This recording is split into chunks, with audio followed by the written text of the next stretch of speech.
हम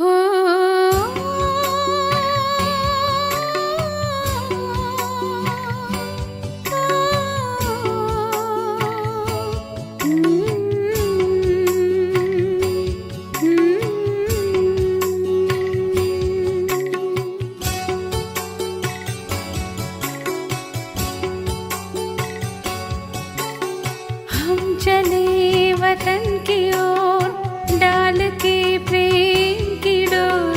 हम चले वतन की ओर डाल के प्रेम की डोर। बाबा खींच रहा है आज सहज ही अपनी।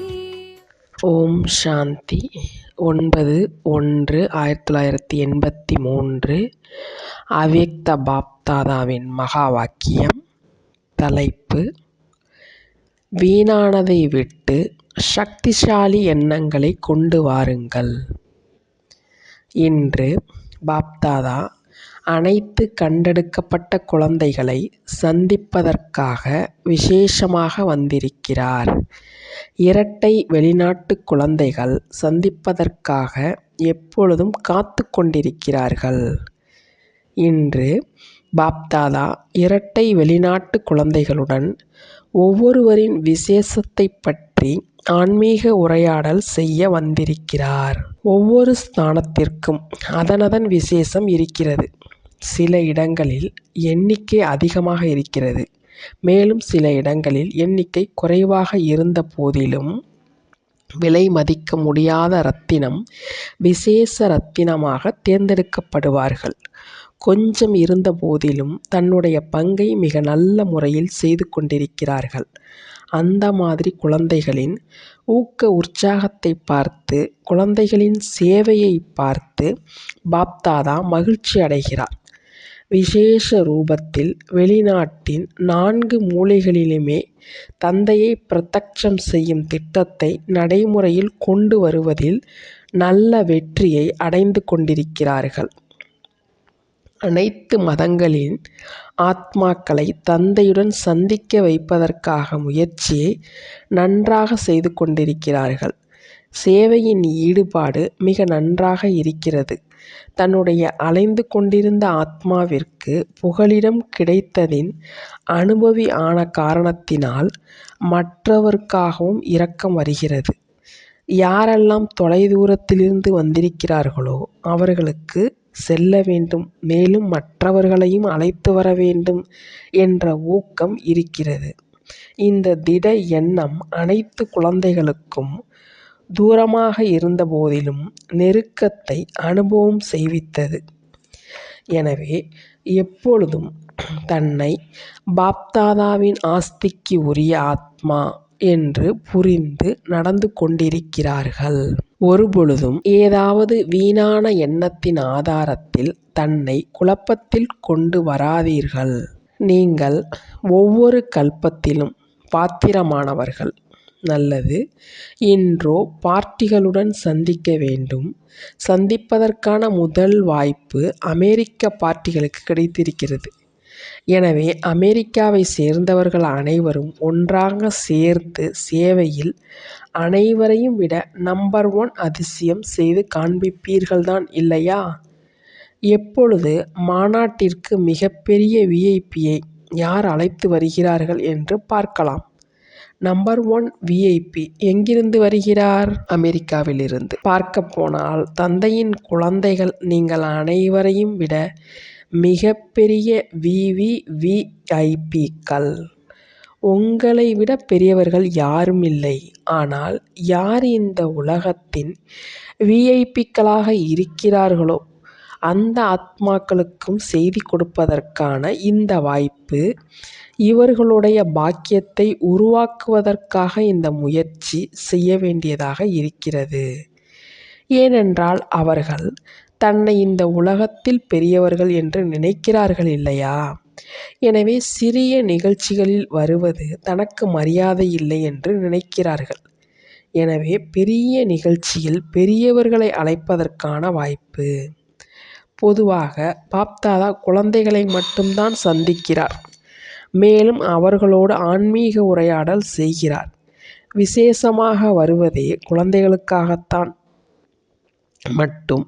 பிறகு இந்த மாதிரி மனிதர்களும் எங்களுக்கு எங்களுடைய தகுதிக்கேற்ற அழைப்பு கிடைக்கவில்லை என்று புகார் இருந்துவிடக்கூடாது என்பதற்காக, மேலும் இந்த புகார்களை நிறைவேற்றுவதற்காக இந்த அனைத்து நிகழ்ச்சிகளும் உருவாக்கப்படுகின்றன.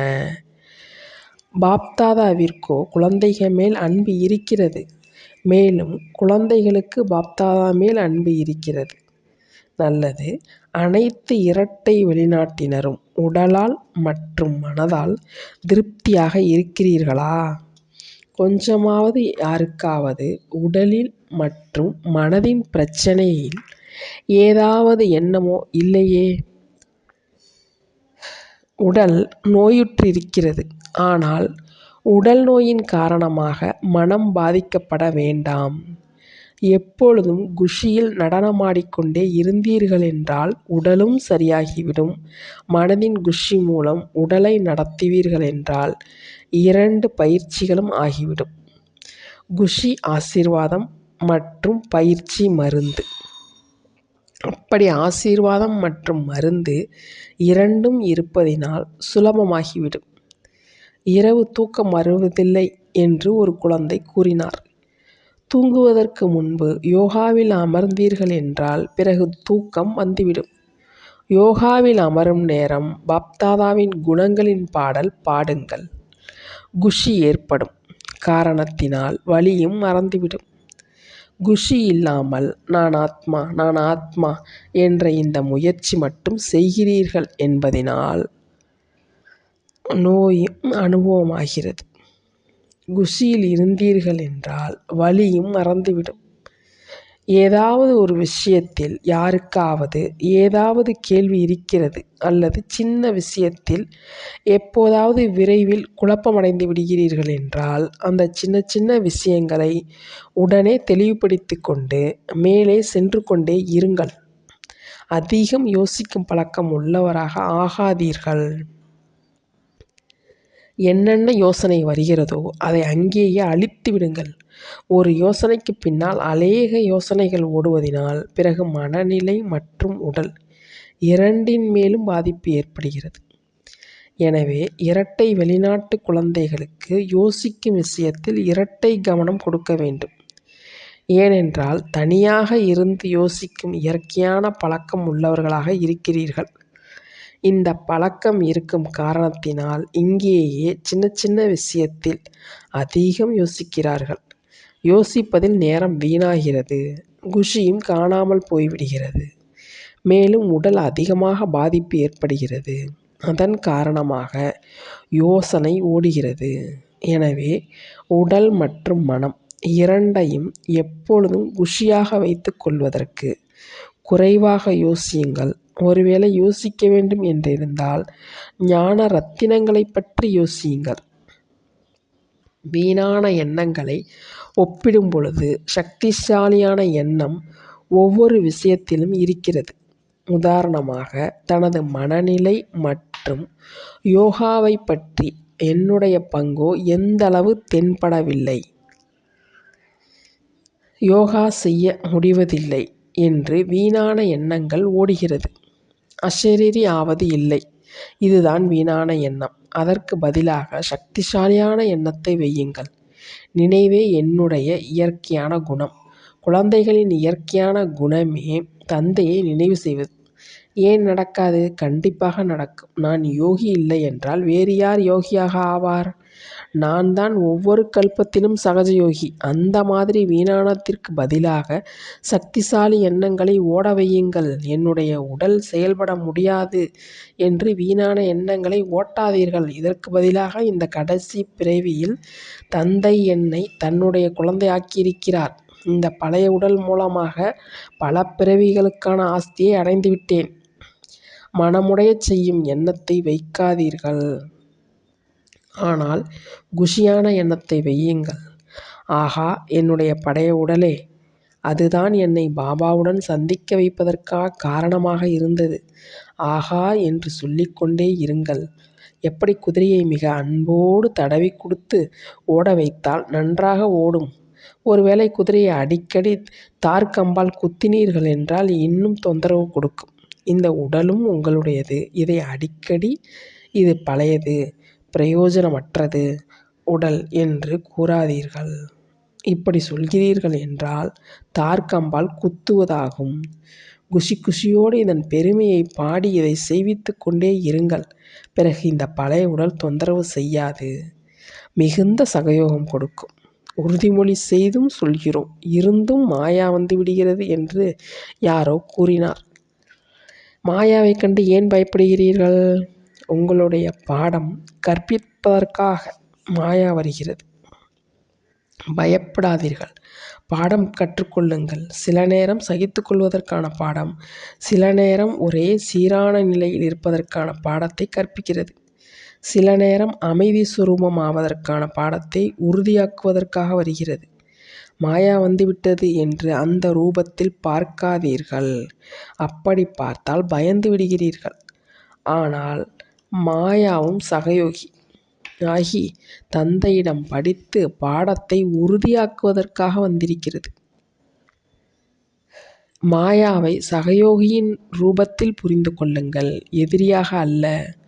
பாடத்தை உறுதியாக்குவதற்காக சகயோகி என்றால் உங்களுடைய கவனம் முழுமையும் அந்த விஷயத்தில் சென்றுவிடும். பிறகு பயப்படுவது குறைந்துவிடும். மேலும் தோல்வியடைய மாட்டீர்கள். பாடத்தை உறுதி செய்து அங்கதனுக்கு சமமாகி விடுவீர்கள். எனவே மாயாவை கண்டு பயப்படாதீர்கள். எப்படி சின்ன குழந்தைகளை பயமுறுத்துவதற்காக தாய் தந்தையர் காக்கா வந்துவிடும் என்று கூறுகிறார்கள். நீங்கள் அனைவரும் கூட மாயாவை காக்கா ஆக்கிவிட்டீர்கள். பார்க்கப்போனால் உங்களிடம் வருவதற்கு மாயா அதுவே மிகவும் பயப்படுகிறது. ஆனால் சுயம் நீங்கள் பலவீனமாக உள்ளீர்கள். மாயாவை வரவேற்கிறீர்கள். இல்லை என்றால் மாயா வரவே வராது. அதுவோ விடை பெறுவதற்காக நின்று கொண்டிருக்கிறது. மாயாவும் என்னுடைய கடைசி நாள் எது என்று காத்து கொண்டிருக்கிறது. இப்பொழுது மாயாவிற்கு விடை கொடுப்பீர்களா அல்லது பயப்படுவீர்களா? இரட்டை வெளிநாட்டினரிடம் இந்த ஒரு விசேஷம் இருக்கிறது. பறக்கிறார்கள் என்றால் மிக வேகமாக பறக்கிறார்கள். மேலும் பிறகு பயப்படுகிறார்கள் என்றால் சின்ன ஈயை கண்டும் பயந்து விடுகிறார்கள். ஒரு நாள் மிகுந்த குஷியில் நடனமாடிக்கொண்டே இருப்பார்கள். மேலும் அடுத்த நாள் பிறகு முகம் மாறிவிடுகிறது. இந்த இயல்பை மாற்றம் செய்யுங்கள். இதற்கு காரணம் என்ன? இந்த அனைத்து காரணங்களுக்கும் அஸ்திவாரம் சகித்து கொள்ளும் சக்தியின் குறைவு. சகித்து கொள்ளும் சமஸ்காரம் தொடக்கத்திலிருந்தே இல்லை. எனவே விரைவில் பயந்து விடுகிறீர்கள். ஸ்தானத்தை மாற்றுவீர்களா அல்லது யாரால் தொந்தரவு அடைவீர்களா? அவரை மாற்றி விடுவீர்களா? தன்னை மாற்றிக்கொள்ள மாட்டீர்களா?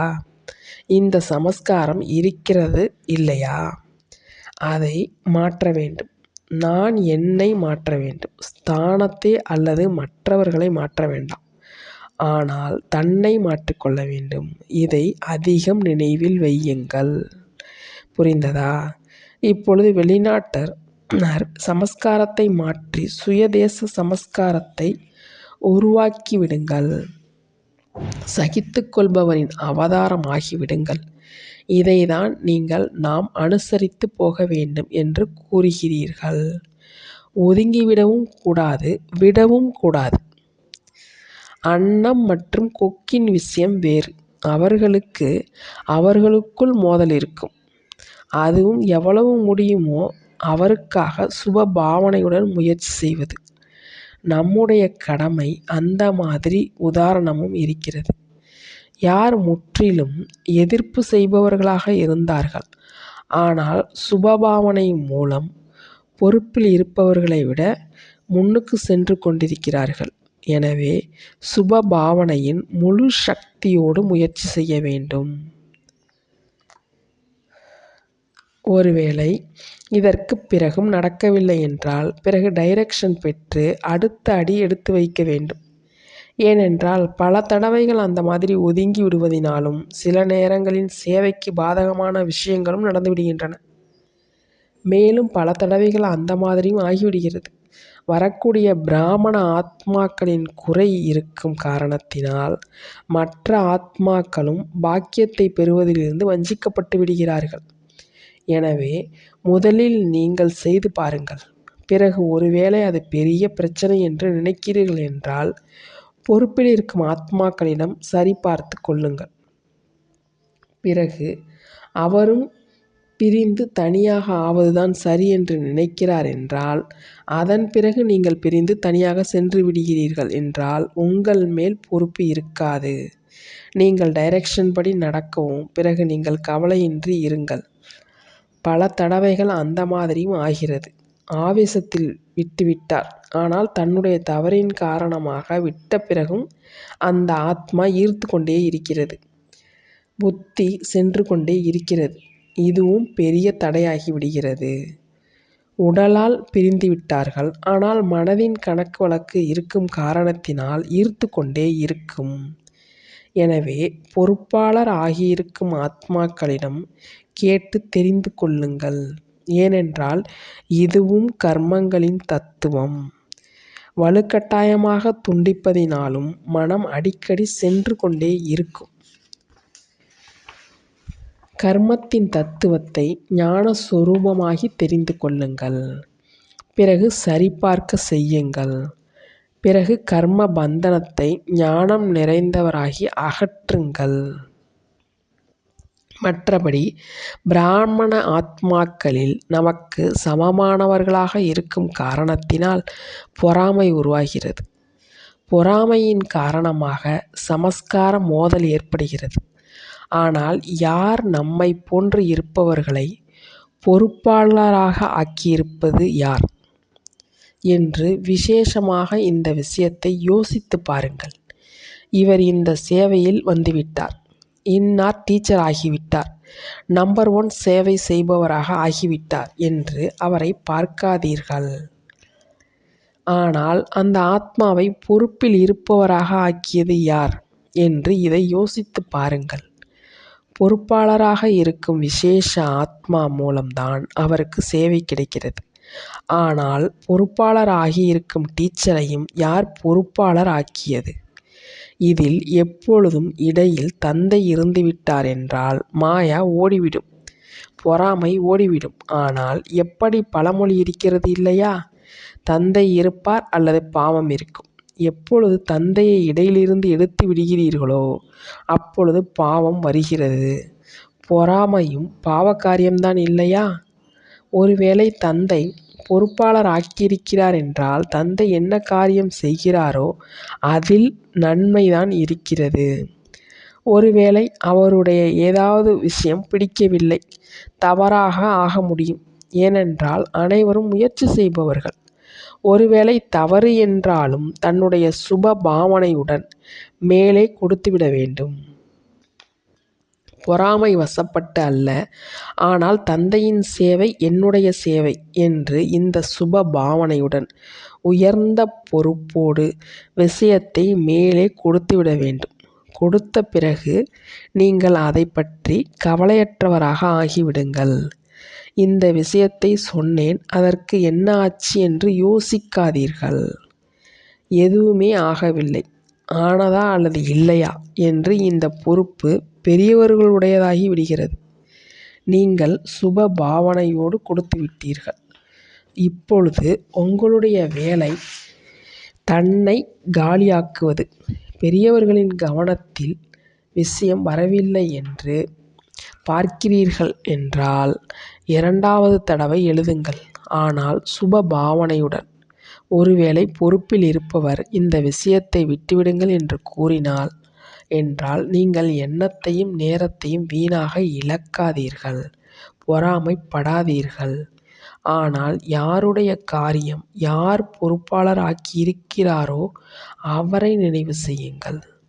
எந்த விஷயத்தின் காரணமாக அவரை விசேஷமாக ஆக்கியிருக்கிறார்கள் அந்த விசேஷத்தை தன்னில் தாரணை செய்தீர்கள் என்றால் பந்தயமாகிவிடும், போட்டியாகாது.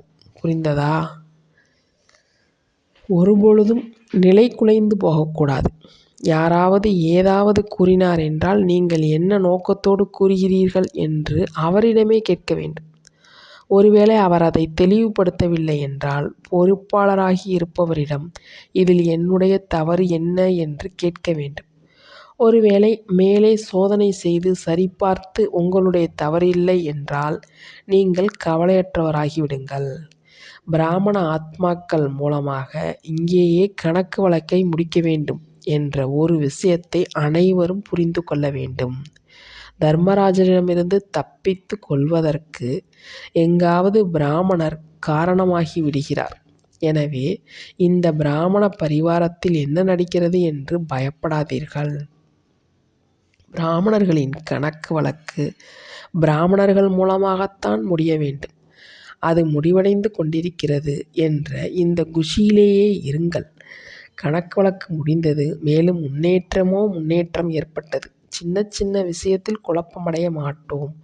பிரச்சனையாக ஆக மாட்டோம். ஆனால் பிரச்சனைக்கு தீர்வு காண்பிப்பவர்களாக ஆவோம் என்று இப்பொழுது ஒரு உறுதிமொழி கொடுங்கள். புரிந்ததா?